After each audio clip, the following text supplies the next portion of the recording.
Welcome to Telangana T-SAT online classes. నేను Giridhar, geography faculty. So మనం Telangana T-SAT online క్లాసెస్లో ఇప్పుడు ప్రస్తుతం అనగా ప్రపంచ భౌగోళిక శాస్త్రంలోని ప్రధాన అంశాలని మనం చర్చించుకుంటున్నాం. అందులో అతి ప్రధానమైన అంశం, అన్ని రకాల ఎగ్జామ్లో రావడానికి కారణంగా ఉన్న అతి ప్రధానమైనటువంటి చాప్టర్ సోలార్ సిస్టమ్, అంటే సౌర కుటుంబం, సౌర వ్యవస్థ అనే పేరుతో కూడా దీన్ని పిలుస్తారు. అయితే మొదటి రెండు విభాగాల్లో మనకు విశ్వ ఆవిర్భావం ఎలా జరిగింది, రెండవ విభాగంలో సౌర కుటుంబంలోని గ్రహాలు, వాటికి సంబంధించిన ప్రాథమిక అంశాల్లో మనకు సూర్యునికి అతి దగ్గరగా ఉన్న మొదటి మూడు గ్రహాలు అనగా బుధుడు, శుక్రుడు, భూమికి సంబంధించిన మూడు అంశాలని రెండవ విభాగంలో మనం వివరంగా తెలుసుకోవడం జరిగింది. ఈ విభాగంలో అంగారక గ్రహము, బృహస్పతి, శని, యురేనస్, నెప్ట్యూన్, ఈ మిగిలిన ఈ 5 గ్రహాలను ఈ విభాగంలో తెలుసుకుందాం.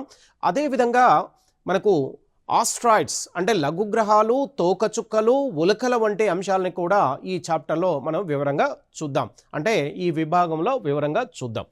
రైట్, ఇక చూడండి, ఇక్కడ 5వ గ్రహము అంగారకుడు. Okay, right. భూమి 4వ అతి ప్రధానమైన గ్రహము, అంటే రెండవ విభాగంలో బుధుడు, శుక్రుడు, భూమికి సంబంధించిన అంశాలను చర్చించడం జరిగింది. ఇక్కడ ఈ 3వ విభాగంలో అంగారక గ్రహం గురించి మనం ప్రధానంగా చూద్దాం. రైట్, ఇది సూర్యుని నుంచి 4వ స్థానంలో ఉన్నటువంటి గ్రహము భూమి అంగారకుడు. అయితే సూర్యుని నుంచి 4వ స్థానంలో ఉన్న గ్రహము అంగారకుడు, సూర్యుని నుంచి 4వ స్థానంలో మరియు పరిమాణంలో 7వ స్థానంలో, అంటే పరిమాణంలో 7వ స్థానంలో ఉంటే పరిమాణంలో 2వ చిన్న గ్రహంగా కూడా పిలుస్తారు. దీని అరుణ గ్రహం అని మరియు డస్ట్ ప్లానెట్ అనే పేరుతో కూడా పిలుస్తారు. అరుణ గ్రహం అని ఎందుకంటారంటే ఈ అంగారక గ్రహం పైన మనకు అత్యధికంగా ఎర్ర నేలలు అధికంగా ఉంటాయి. కారణం ఏంటంటే ఈ అంగారక గ్రహం పైన అత్యధికంగా ఇనుప ఖనిజము అంతర్భాగంలో ఉండడం వలన ఇనుప ఖనిజం అక్కడ ఉన్నటువంటి ఆక్సిజన్తో కలిసి ఈ ఉపరితల ప్రాంతానికి అరుణ గ్రహంగా, అంటే ఎరుపు రంగుని తీసుకురావడం వలన ఈ ఉపరితలంపై ఉన్నటువంటి ఈ అరుణ గ్రహం అంటే అంగారక గ్రహ ఉపరితల ప్రాంతంలో ఎరుపు రంగు ప్రభావితం చేత ఉపరితల ప్రాంతంలోకి ఎరుపు కలరు పరావర్తనం చెందుతుంది. అదేవిధంగా ఉపరితలానికి ఎరుపు రంగు సంబంధించినటువంటి డస్ట్ పార్టికల్ కూడా మనకు ఉపరితలంలోకి ప్రవేశించడం వలన దీన్ని డస్ట్ ప్లానెట్ అనే పేరుతో పిలుస్తారు. Okay, right. ఇక చూడండి, ఇక్కడ అగ్నిపర్వత విస్ఫోటన ఫలితంగా వాతావరణంలోకి దుమ్ము, ధూళి రేణువులు అధిక పరిమాణంలో చేరడం వలన డస్ట్ పార్టికల్ అంటారు. అంటే అంగారక గ్రహ అంతర్భాగంలో అత్యధికంగా అగ్నిపర్వత ప్రక్రియ జరగడం వలన ఆ ప్రక్రియ ఫలితంగా ఉపరితలంలోకి ఎరుపు రంగు సంబంధించిన డస్ట్ పార్టికల్ ప్రవేశించడం వలన దీన్ని డస్ట్ ప్లానెట్ అనే పేరుతో పిలుస్తూ ఉంటారు. దీని ఉపరితలంలో ఐరన్ ఆక్సైడ్ వలన దీనికి ఎరుపు రంగు ప్రధానంగా వస్తుంది. రైట్, దీన్ని రోమన్ల యుద్ధ దేవుడుగా పిలిచేవారు.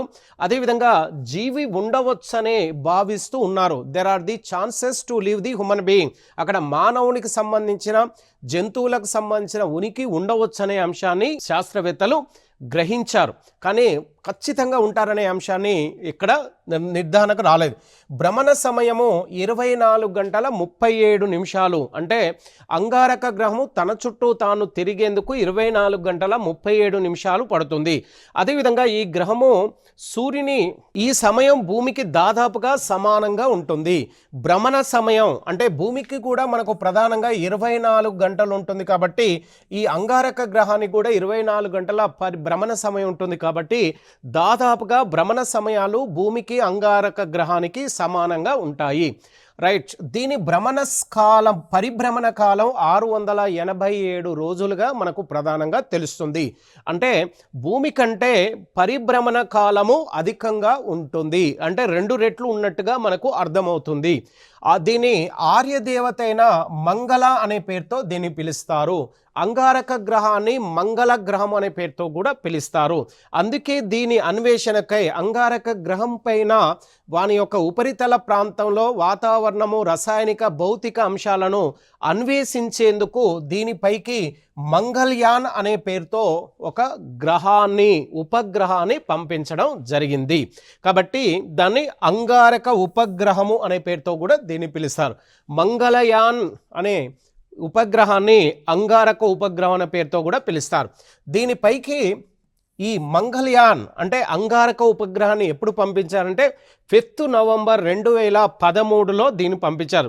దీనికి 2 ఉపగ్రహాలు ఉంటాయి, ఫోబోస్, డీమోస్. డీమోస్ అనేది మనకు ప్రధానంగా సౌర వ్యవస్థలోనే అతి చిన్న ఉపగ్రహంగా దీన్ని పిలుస్తూ ఉన్నారు. రైట్, డీమోస్ సౌర వ్యవస్థలోనే చిన్న ఉపగ్రహాన్ని దీన్ని పిలుస్తారు. దీనిపై పరిశోధనకై అమెరికా దేశం మెరైనర్ 4 మరియు వికింగ్ 1 and 2 అనే ఈ 3 ఉపగ్రహాలను దీనిపై ఉపరితలాన్ని పరిశోధనకై పంపించడం జరిగింది. 2004లో నాసా అనే అమెరికా అంతరిక్ష ప్రయోగ కేంద్రం వారు స్పిరిట్ మరియు ఆపర్చునిటీ అనే ఉపగ్రహాలను దీనిపై నీటి జాడలను కనుక్కునేందుకు అమెరికా నాసా వాళ్ళు పంపించడం జరిగింది. 5వ గ్రహము బృహస్పతి. ఇది సౌర వ్యవస్థలో సూర్యుడి నుంచి 5వ స్థానంలో ఉంటుంది. అదేవిధంగా సౌర కుటుంబం, సౌర వ్యవస్థలోనే అతి పెద్దది, పరిమాణంలో అతి పెద్ద గ్రహంగా పిలుస్తారు. బరువైన గ్రహంగా కూడా పిలుస్తారు. దీన్ని మరొక పేరు గురుగ్రహము అంటే మాస్టర్ అనే పేరుతో పిలుస్తారు. పరిమాణంలో అతి పెద్దది, బరువైన గ్రహము మరియు సౌర కుటుంబంలో అతి పెద్ద గ్రహంగా దీన్ని పిలుస్తూ ఉన్నారు. కాబట్టి పరిమాణంలో అతి పెద్దదిగా ఉండడం వల్ల నక్షత్రంతో సమానమైన పరిమాణాన్ని కలిగి ఉంటుంది. కాబట్టి దీన్ని నక్షత్ర గ్రహం అనే పేరుతో కూడా పిలుస్తారు. దీని సాంద్రత తక్కువగా 1.3గా ఉంటుంది. అంటే సౌర కుటుంబంలో అత్యధిక సాంద్రత కలిగింది 5.5. భూమి అయితే మనకు సౌర కుటుంబంలో భూమితో పోల్చుకుంటే దీని యొక్క సాంద్రత అల్పంగా ఉంటుంది. దీని ఉపరితలంలో అత్యధికంగా హైడ్రోజన్, హీలియం వంటి వాయువులు 90% వరకు ఈ 2 వాయువులే ఉపరితల ప్రాంతంలో ఉంటాయి. ఓకే, ఈ 2 అతి తేలికైన వాయువులుగా ప్రధానంగా పిలుస్తారు. రైట్, దీని భ్రమణ కాలము 9 గంటల 50 నిమిషాలు. అంటే బృహస్పతి తన చుట్టూ తాను తిరిగేందుకు 9 గంటల 50 నిమిషాల సమయం పడుతుంది. ఇది తన చుట్టూ తాను తిరుగుతూ సూర్యుని చుట్టూ తిరిగేందుకు 12 సంవత్సరాల కాల వ్యవధి అవసరం ఉంటుంది. ఇది సూర్యుని నుంచి 778 మిలియన్ల కిలోమీటర్ల దూరం ఉంటుంది. అంటే భూమి సూర్యుని నుంచి మనకు బృహస్పతి మధ్య దూరం 778 మిలియన్ల కిలోమీటర్ల దూరం ఉంటుంది. దీన్ని రోమన్లు ఆది దేవుడు అనే పేర్లతో కూడా పిలుస్తూ ఉన్నారు. దీని భూమి కంటే ఇది 1300 రెట్లు అధిక పరిమాణాన్ని కలిగి ఉంటుంది. అంటే 1300 రెట్లు సైజులో ఎక్కువగా ఉంటుంది. దీనిపైన ప్రధానంగా 87 ఉపగ్రహాలు మనకు ప్రధానంగా ఉన్నాయి. గనిమెడ, అయో, యూరోపా మరి కలిస్టా ఈ 4 బృహస్పతి గ్రహానికి అతి పెద్ద ఉపగ్రహాలుగా పిలుస్తారు. సౌర కుటుంబంలోనే అతి పెద్ద ఉపగ్రహము గనిమెడ. గనిమెడ అనేది సౌర కుటుంబంలోనే అతి పెద్ద ఉపగ్రహంగా పిలుస్తారు. కాబట్టి అయితే గనిమెడ పరిమాణంలో పెద్దగా ఉండడం వలన దీన్ని దాదాపుగా బుధగ్రహ పరిమాణంతో దాదాపుగా సమానంగా ఉంటుంది. కాబట్టి దీన్ని గ్రహస్థాయికి కావలసినంత పరిమాణంలో ఉంది. కాబట్టి దీన్ని ఈ ఉపగ్రహాన్ని మనకు గ్రహ ఉపగ్రహం అనే పేరుతో పిలుస్తూ ఉంటారు. దీనిపైన అధికంగా గురుత్వాకర్షణ శక్తి కలిగిన గ్రహంగా పిలుస్తారు. అంటే సౌర వ్యవస్థలో అత్యధికంగా గురుత్వాకర్షణ శక్తి కలిగినటువంటి గ్రహంగా బృహస్పతిని పిలుస్తారు. దీన్ని రూలర్ ఆఫ్ ది గాడ్ అనే పేరుతో పిలుస్తారు. అంటే భగవంతుని యొక్క పాలన అండ్ హెవెన్, భగవంతుని యొక్క స్వర్గము అనే పేరుతో పిలుస్తారు. దీనిపైన ఎర్ర మచ్చలు అధికంగా ఉండడం వల్ల ఎర్ర మచ్చల గ్రహం అనే పేరుతో కూడా దీన్ని పిలుస్తూ ఉన్నారు. 6వ గ్రహము శని గ్రహము.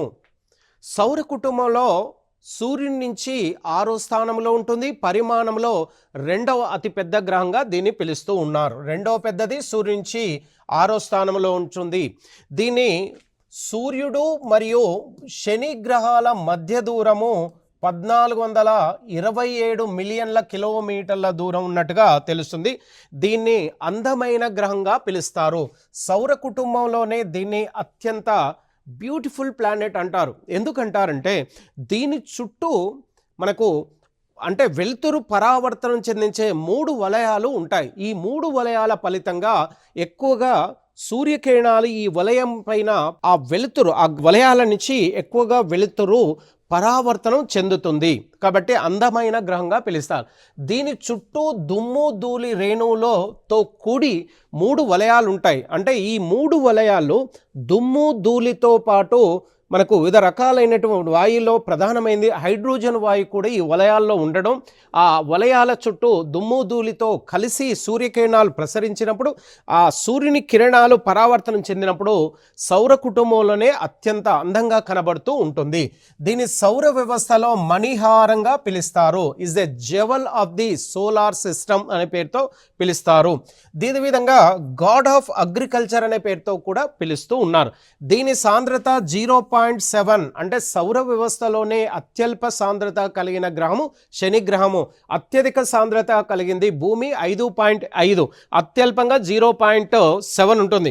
దీన్ని క్రూయల్ గ్రహము, అత్యంత క్రూరమైన గ్రహముగా, అదేవిధంగా బంగారు గ్రహము, గోల్డెన్ ప్లానెట్ అనే పేరుతో కూడా దీన్ని పిలుస్తూ ఉన్నారు. దీనికి మొత్తం 82 ఉపగ్రహాలు ఉన్నాయి. వీటిలో అతి పెద్ద ఉపగ్రహము టైటాన్. రైట్, ఇక చూడండి, ఇక్కడ సౌర కుటుంబంలో 2వ అతి పెద్ద ఉపగ్రహము, మొదటిది గనిబెడ మరియు టైటాన్, 2వది ఫోబే మిమాస్ అనే ఈ 3 గ్రహాలు శని గ్రహానికి అతి పెద్ద గ్రహాలు. సౌర కుటుంబంలో టైటాన్ అనేది 2వ అతి పెద్ద ఉపగ్రహము, మొదటిది గనిమెడ. ఈ టైటాన్ అనేది టైటాన్ పై ఉన్నటువంటి వాతావరణము మానవ జీవనాన్ని అంటే జీవావరణానికి అనుకూలమైన వాతావరణం ఉన్నట్టుగా మనకు తెలుస్తుంది. ఉపగ్రహంపై భూ వాతావరణం ఉన్నట్టుగా తెలుస్తుంది. దీని భ్రమణ సమయము 10 గంటల నుంచి 25 నిమిషాల సమయము. భ్రమణానికి ఇంత సమయం పడితే పరిభ్రమణానికి 30 సంవత్సరాల సమయం పడుతుంది. అత్యధికంగా సమయం పడుతుంది. దీనిపైకి దీని ఉపరితల వాతావరణాన్ని తెలుసుకునేందుకు మనకు దీనిపైకి 2 ఉపగ్రహ వాహక నౌకల్ని ప్రయోగించారు. వోయేంజర్ 1 మరియు వోయేంజర్ 2 అనే ఉపగ్రహాలను దీని ఉపరితల వాతావరణ పరిస్థితులను తెలుసుకోవడానికి పంపించడం జరిగింది. 7వ గ్రహము వరుణుడు. వరుణుడు మనకు ప్రధానంగా దీన్ని యురేనస్ అనే పేరుతో దీన్ని పిలుస్తారు. తెలుగులో వరుణుడు అనే పేరుతో పిలుస్తారు. దీన్ని యురేనస్ గ్రహంగా, పచ్చని గ్రహము, యురేనస్ గ్రహం, పచ్చని గ్రహం, గాడ్ ఆఫ్ ది స్కై అనే పేర్లతో కూడా దీన్ని పిలుస్తున్నారు. తన చుట్టూ తాను తూర్పు నుంచి పశ్చిమానికి తిరుగుతుంది. చూడండి, ఇక్కడ శుక్రుడు మరియు వరుణుడు ఈ 2 తూర్పు నుంచి పశ్చిమానికి తన చుట్టూ తాను తిరిగితే మిగిలిన 6 గ్రహాలు పశ్చిమ నుంచి తూర్పుకు తిరుగుతూ ఉన్నాయి. దీన్ని స్వర్గదేవుడు అనే పేరుతో కూడా పిలుస్తూ ఉన్నారు.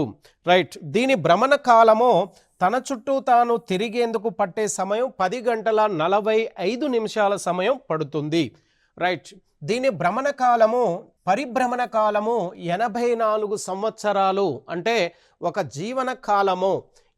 దీనికి 27 ఉపగ్రహాలు ఉన్నాయి. అందులో అతి ప్రధానమైనటువంటి మొదటి 4 అతి పెద్ద 4 ఉపగ్రహాల్లో తీసుకుంటే మెరిండా, ఉమ్రాబిల్, ఏరియల్, టిటానియం అనే ఈ 4 ఈ గ్రహానికి, అంగారక గ్రహానికి అతి పెద్ద ఉపగ్రహాలుగా పిలుస్తుంటారు. దీని యొక్క సాంద్రత 1.5గా ఉంది. దీన్ని సూర్యుడి నుంచి మధ్య దూరం అంటే అంగారక గ్రహానికి మధ్య దూరం 2869 మిలియన్ల కిలోమీటర్ల మధ్య దూరం ఉంటుంది. రైట్, ఇంద్రుడు నెప్ట్యూన్ అనే పేరుతో పిలుస్తుంటారు. నెప్ట్యూన్ నెప్ట్యూన్ అనే పేరుతో పిలుస్తారు. దీన్ని సముద్ర దేవుడు అనే పేరుతో కూడా పిలుస్తూ ఉంటారు. వరుణుడు మరియు ఇంద్రులను ఇద్దరిని కలిపి మనకు కవల గ్రహాలు అనే పేరుతో పిలుస్తారు. కారణం ఏంటంటే పరిమాణంలో నిర్మాణంలో ఒకే రకమైనటువంటి స్వరూపాన్ని కలిగి ఉంటాయి కాబట్టి కవల గ్రహాలు పిలుస్తారు. దీని యొక్క సాంద్రత 2.27గా మనకు ప్రధానంగా ఉంది. దీనిపై భూమంత పరిమాణంలో పెద్ద నల్లని మచ్చ ఉంటుంది. దీని ఉపరితలంలో ఇది భూమి కంటే పరిమాణంలో పెద్దగా ఉండడం వల్ల భూమి సైజ్ అంతా పరిమాణంలో ఒక నల్లని మచ్చ దీనిపై ఉంటుంది. చుట్టూ 4 వలయాలు ఉన్నాయి. దీని చుట్టూ శని గ్రహానికి 3 దేదీప్యమానంగా వెలిగే 3 వలయాలు ఉంటే దీని చుట్టూ 4 వలయాలు ఉన్నాయి. కాబట్టి దీన్ని కూడా అందమైన గ్రహంగానే పిలుస్తారు. అత్యంత అందమైంది శని గ్రహం అయితే అత్యల్ప ఉష్ణోగ్రత ఉంటుంది కాబట్టి దీన్ని చల్లని గ్రహంగా పిలుస్తూ ఉన్నారు. దీని భ్రమణ కాలము 16 గంటల 6 నిమిషాలు. దీని పరిభ్రమణ కాలము 165 సంవత్సరాలు. దీనికి 14 ఉపగ్రహాలు ఉన్నాయి. అందులో అతి పెద్దది ప్రధానమైనది ట్రిటాన్ అనే అతి పెద్ద ఉపగ్రహము దీనికి ఉంది. దీన్ని నిర్మానుష్య గ్రహము అనే పేరుతో కూడా పిలుస్తూ ఉంటారు. ఎందుకంటే సూర్యుని నుంచి అత్యధిక దూరం ఉండడం వలన ఉష్ణోగ్రత అల్పంగా ఉండడం వల్ల దీని ఉపరితలంలో ఎలాంటి ప్రభావం కానీ సూర్యుని ప్రభావం కానీ అటు వాతావరణ ప్రభావం కానీ అత్యల్పంగా ఉంటుంది కాబట్టి నిర్మానుష్య గ్రహము అనే పేరుతో పిలుస్తూ ఉంటారు. ఇక ప్లూటో చివరిది. దీన్ని 2006 సంవత్సరంలో దీని గ్రహస్థాయిని తొలగించడం జరిగింది. దీన్ని యమగ్రహం అనే పేరుతో పిలుస్తారు. ప్రస్తుతం దీన్ని మరుగుజ్జు గ్రహంగా దీన్ని దీని సూర్యుని నుంచి 5,900 మిలియన్ల కిలోమీటర్ల దూరంలో ఉంటుంది. దీని యొక్క సాంద్రత 1.8. దీన్ని మృత్యుదేవుడు అనే పేరుతో పిలుస్తూ ఉంటారు. 2006 ఆగస్టు నుంచి దీని గ్రహస్థాయి నుంచి తొలగించి మరుగుజ్జు గ్రహంగా ఏర్పాటు చేశారు. లఘు గ్రహాలు ఇవి మనకు గ్రహ శకలాలు ఆస్ట్రాయిడ్స్ అనే పేరుతో కూడా పిలుస్తారు. సూర్యుని చుట్టూ అంగారకుడు మరియు బృహస్పతి అంగారకుడు బృహస్పతి గ్రహాల మధ్య మనకు లఘు గ్రహాలు అంటే ఈ గ్రహ శకలాలు ఆస్ట్రాయిడ్స్ అనేది సూర్యుని యొక్క ప్రభావితం చేత తిరుగుతూ ఉంటాయి. అయితే బృహస్పతి అంగారక గ్రహాల మధ్య అంగారకుడు బృహస్పతి అప్పుడప్పుడు సూర్యుని చుట్టూ లఘు గ్రహాలు తిరిగే క్రమంలో ఒకానొక సమయంలో ఈ బృహస్పతి గ్రహం చేత లఘు గ్రహాలు ఆకర్షించబడడం వలన ఈ లఘు గ్రహాలు మొత్తం కొన్ని విస్ఫటనం చెందుతాయి. అలా విస్ఫటనం చెందగా ఏర్పడ్డవే లఘు గ్రహాలు గ్రహ శకలాలు ఆస్ట్రాయిడ్స్ అనే పేరుతో పిలుస్తారు. ఇవి అంగారకుడు బృహస్పతి గ్రహాల మధ్య మనకు ప్రధానంగా కనబడుతున్నాయి. గ్రహాల మధ్య సూర్యుని చుట్టూ తిరుగుతూ ఉంటాయి. ఇవి సూర్యుని చుట్టూ గ్రహాల మధ్య తిరుగుతుంటాయి. ఒక గ్రహము విస్ఫటనం చెందడం వలన ఏర్పడ్డాయి అనే అంశాన్ని మనకు ఇక్కడ సౌర వ్యవస్థకు సంబంధించిన శాస్త్రవేత్తలు తెలియజేస్తున్నారు. పెద్ద గ్రహ శకలము అంటే అంగారకుడు బృహస్పతిల మధ్య ఉన్నటువంటి అతి పెద్ద గ్రహ శకలము సెరస్ అంటారు. చిన్నది హెర్మ్స్ అనే పేరుతో పిలుస్తూ ఉంటారు. ఈ గ్రహాలలో లఘు గ్రహాల్లో అత్యధికంగా ఏ ఖనిజాలు ఉంటాయంటే ఫెర్రస్ అంటే ఇనుము, సిలికాన్, క్లే మరియు నికెల్. చూడండి ఇక్కడ ఫెర్రస్, సిలికాన్, క్లే మరియు నికెల్ వంటి ప్రధానమైన ఖనిజాలు ఈ లఘు గ్రహాల్లో ఉండడం వలన ఈ లఘు గ్రహాలు భూమి మీదకి వచ్చినప్పుడు భూ ఉపరితలం ఈ కణాల చేత ఉపరితలం స్థిరీకరించబడుతుంది. రైట్. తోక చుక్కలు చూడండి ఇక్కడ సూర్యుని చుట్టూ దీర్ఘవృత్తాకారంలో పరిభ్రమణం చెందుతూ ఉంటాయి. ఏవైతే లఘు గ్రహాలు మనకు బ్లాస్ట్ అయినప్పుడు బృహస్పతి చేత కొల్లాయిడ్ అంటే విస్ఫటనం చెందినప్పుడు చిన్న చిన్న ముక్కలు భూమి చేత ఆకర్షించబడతాయి. ఇవి సూర్యుని చోకచుక్కలు అంటే ఏవైతే విస్ఫటనం చెందాయో బృహస్పతి గ్రహం చేత ఆ చిన్న చిన్న ఆ ముక్కలను తోకచుక్కలుగా జనరల్గా పిలుస్తూ ఉంటారు. రైట్. ఇప్పుడు తోకచుక్కల గురించి మనం ప్రధానంగా చూద్దాం. కమెట్స్ అనే పేరుతో పిలుస్తూ ఉంటారు. కమెట్స్ అంటే తోకచుక్కలు. ఇవి సూర్యుని చుట్టూ దీర్ఘవృత్తాకారంలో పరిభ్రమణం చెందుతూ ఉంటాయి. అంటే ఇవి సూర్యుని చుట్టూ వివిధ గ్రహాల మధ్య ఈ తోకచుక్కలు ఒక కక్షా మార్గాన్ని ఏర్పాటు చేసుకొని ఇలా కక్షా మార్గంలో మనకు సూర్యుని చుట్టూ ఇలా తోకచుక్కలు తిరుగుతూ ఉంటాయి ఈ కక్షా మార్గంలో. అలా సూర్యుని చుట్టూ దీర్ఘవృత్తాకారంలో తిరుగుతూ ఉంటాయి. ఓకే, పరిభ్రమణం చెందుతూ ఉంటాయి. వీటిని మంచు బంతులు అనే పేరుతో కూడా పిలుస్తారు, స్నోబాల్స్ అనే పేరుతో పిలుస్తారు. ఎక్కువగా సూర్యుని యొక్క ఉష్ణోగ్రత వీటి ప్రభావము తక్కువగా ఉండడం వల్ల ఇలా పిలుస్తూ ఉన్నారు. ఇవి మంచు, అంతరిక్ష ధూళి, కార్బన్ డయాక్సైడ్, అమోనియా మరియు మిథేన్ వాయువుల యొక్క మిశ్రమం యొక్క ఖగోళ పదార్థమే, ఖగోళ వస్తువే మనకు తోకచుక్కలు. ఈ తోకచుక్కల్లో మనకు ప్రధానంగా ఈ ఖనిజాలు ఉంటాయి. మంచుకు సంబంధించినటువంటి తేమ ప్రభావితం చేత మంచు కూడా దీంట్లో ఒక భాగంగా ఉంటాయి. ఇవన్నీ కలిసి మనకు తోకచుక్కగా ఏర్పడుతూ ఉంటాయి. ఈ మొత్తం పదార్థము మొత్తం ద్రవ మంచు పొరలాగా కప్పబడి ఉంటుంది. ఈ ఖనిజాల పైన ద్రవ మంచు రూపంలో ఈ తోకచుక్కలు కప్పబడి ఉంటాయి. రైట్, తోకచుక్కలో ప్రధానంగా 3 భాగాలు మనకు ప్రధానంగా కనబడుతూ ఉంటాయి. ఒకటి కేంద్రము, దీన్నే కోర్ అనే పేరుతో కూడా పిలుస్తారు. రెండోది తల లేదా కోమ. మూడోది ఏంటంటే తోక, టైల్. చూడండి ఇక్కడ, ఇది సూర్యుడు, ఇది తోకచుక్క. చూడండి ఇక్కడ, ఇది తల. చూడండి ఇక్కడ తోక అంటారు దీన్ని, ఇది టైల్. ఇక చూడండి ఇక్కడ తోక. రైట్, ఇది తల.